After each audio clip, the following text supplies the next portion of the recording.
सर्वप्रथम सर्व स्वामी भक्तांचे पुन्हा एकदा खूप खूप मनापासून स्वागत आहे। स्वामी भक्तांनो, आज आपण जो अनुभव बघणार आहे तो खूप अद्भुत आहे। प्रत्येक स्वामी भक्तांनी आपल्या डोळ्यांनी बघावं की या ताईंना स्वामींनी कशी प्रचिती दिली आहे। खरंच ताई खूप भाग्यवान आहात की स्वामी प्रत्यक्षात तुमच्या घरात आले। खरंच खूप छान अनुभव आहे, त्यामुळे हा अनुभव अगदी शेवटपर्यंत प्रत्येक स्वामी भक्तांनी बघावा। चला तर मग ताईंच्या शब्दात आपण अनुभवाला सुरुवात करूया। तत्पूर्वी तुम्ही जर चॅनलवर नवीन असाल तर सबस्क्राईब करायला विसरू नका, कारण असेच रोज स्वामींचे नवीन नवीन अनुभव या चॅनलवरती येत असतात। आणि ज्यांना कुणाला या प्रकारे आपला देखील अनुभव शेअर करायचा असेल त्यांनी या नंबरवरती आपला अनुभव शेअर करावा। ताई म्हणतात, सर्वप्रथम सर्वांना श्री स्वामी समर्थ महाराजांच्या चरणी त्रिवार वंदन। माझे नाव भाग्यश्री, मी पुणे जिल्ह्यातील रहिवासी आहे। स्वामी भक्तांनो, आज मी माझ्या आयुष्यातील सर्वात मोठी स्वामींची प्रचिती तुमच्यासोबत शेअर केली आहे। मी तो प्रत्यक्षात व्हिडिओ देखील तुमच्यासोबत शेअर केला आहे, तो देखील तुम्ही प्रत्येक स्वामी भक्तांनी बघावा। स्वामी भक्तांनो, मी लग्नाच्या अगोदर स्वामींच्या सेवेमध्ये होते, म्हणजे सेवा फार काही करत नव्हते, तर कधीतरी मैत्रिणीसोबत मी स्वामींच्या आरतीला जात असायची।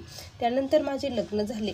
लग्न झाल्यानंतर पूर्णपणे मला स्वामी सेवेचा विसर पडला होता। स्वामी माझ्या आयुष्यात कधी आले होते असं देखील मला वाटत नव्हतं। त्यानंतर मला एक मुलगी झाली आणि मला दुसरी देखील मुलगी झाली।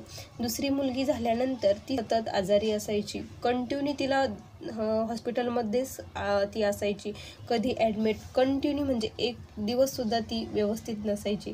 त्यामुळे ती लॉकडाऊनमध्ये झाल्यामुळे त्यावेळेस ब्राह्मणाकडे देखील आम्ही बघितलेलं नव्हतं।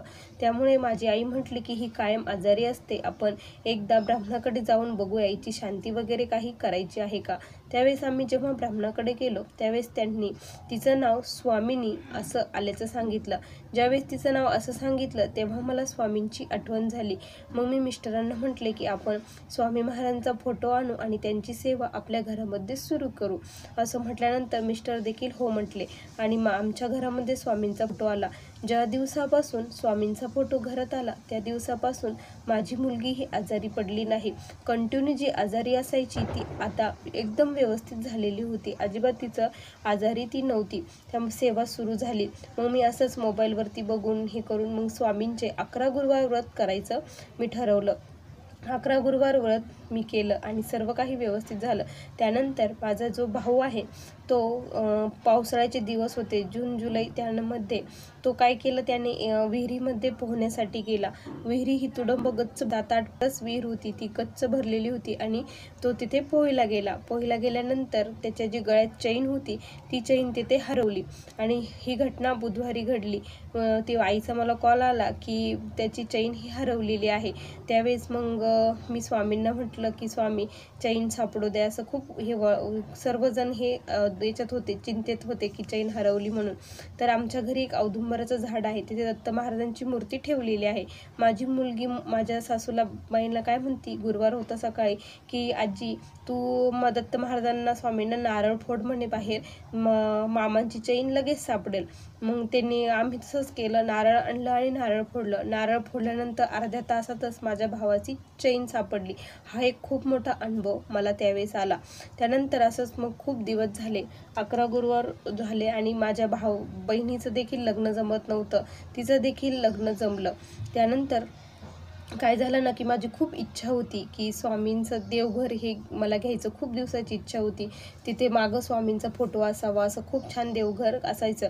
अशी ही प्रत्येक भक्ताची इच्छा असते की आपल्या घरात स्वामींचं खूप छान देवघर असावं, तशीच माझीही होती। मी खूप दिवसापासून म्हणत होती, पण ते काही होतच नव्हतं।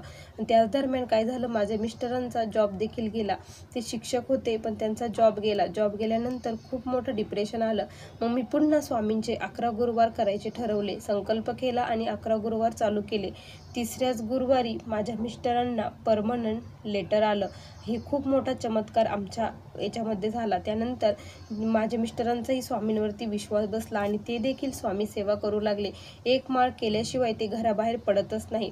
त्यानंतर सर्व व्यवस्थित झाल्यानंतर आता म्हटलं आपण देवघर हे घ्यायचंच आहे, म्हणून मी देवघर केलं। माझ्या मनात जशी इच्छा होती स्वामींचं देवघर करा, तसंच मी देवघर आणलं आणि ते देवघर स्वामींचा खूप छान मागे फोटो आहे, सर्व काही व्यवस्थित आहे।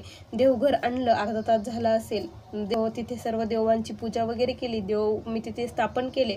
त्यानंतर मी आईला कॉल केला की मी देवघर आणलं आहे. ती म्हटले की फोटो पाठव, म्हणून मी फोटो पाठवू लागले. त्या क्षणी मला असं जाणू लागलं की स्वामी माझ्यासोबत बोलत आहे. त्यांचे होठ हे प्रत्यक्षात हलत आहे असं दिसत होतं. स्वामी बोलत आहे. आणि मग त्यावेळेस मला काय करावं काही कळेना. मग मी पटकन व्हिडिओ काढून घेतला आणि मिस्टरांनाही सांगितलं. मिस्टर म्हणे काहीही सांगते. त्यावेळेस जेव्हा त्यांना मी व्हिडिओ दाखवला ते म्हणे होय. त्यानंतर मी 5 मिनिटांनी पुन्हा बघितलं, पुन्हा व्हिडिओ काढला, तर त्यामध्ये काहीच नव्हतं ते. पण त्या क्षणी स्वामी महाराज प्रत्यक्षात माझ्यासोबत बोलत आहे अशी प्रचिती मला आली. हा अनुभव फक्त माझा 8 दिवसाचा आहे. या 8 दिवसामध्ये स्वामींनी ही खूप मोठी प्रचिती दिली.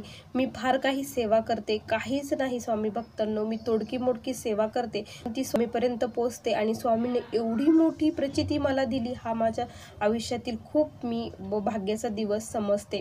आणि प्रत्येक स्वामी भक्ताला देखील स्वामी अशीच प्रचिती देणार आहेत. स्वामी असेच अनुभव आपल्याला देत असतात. त्यामुळे फक्त अंतःकरणापासून स्वामींची तळमळीने सेवा करा. स्वामी महाराज तुम्हाला देखील असे अनुभव देणार आहोत.